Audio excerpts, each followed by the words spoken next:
almost everyone I grew up with is either on drugs or dead. Really? So there was one girl that got out. She became a school teacher, but she moved away when we were really young. But all my friends are pretty much non-existent. So what was the drug in South Philly at the time? Was it crack or was it something else? It started out with Oxycontins, which is probably like, on the more harsher side. And then that was really expensive, so I think they turned to heroin. Okay. After that, because it was cheaper. Right. And then some went on to crack. I mean, heroin is one of the craziest drugs. I mean, heroin is one of those drugs where when you don't get it, you start to actually go through physical pain, and you'll do anything. So you saw people actually get addicted to heroin growing Absolutely. up.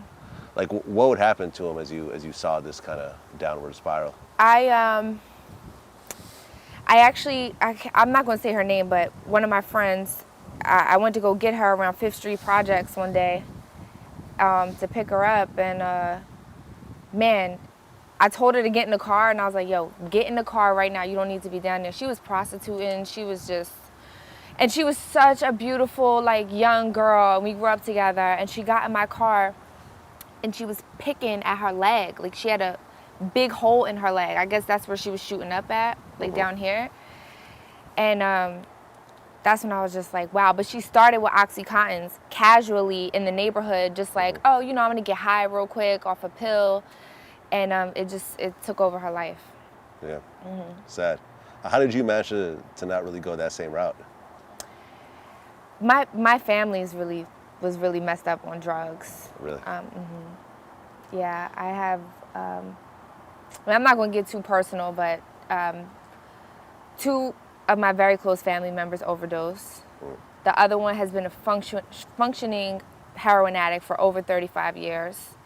And then on my dad's side is the same thing. That was just my mom's side. So I saw a lot of that growing up. My uncle was in prison for 28 years for murder, and that was because of drugs, just trying to get money, and he killed somebody.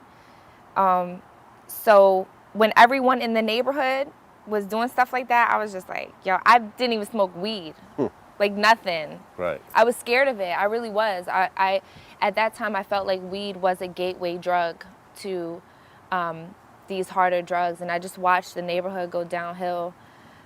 All my friends just go downhill. So seeing that, it made you just not even want to get close to it. No. Even to this day, I don't smoke weed. I've never tried a pill. I've never tried ecstasy, Molly. Not to say that I'm, better than anybody out there, but it just is not my thing. I've seen what it does to people, and it's scary.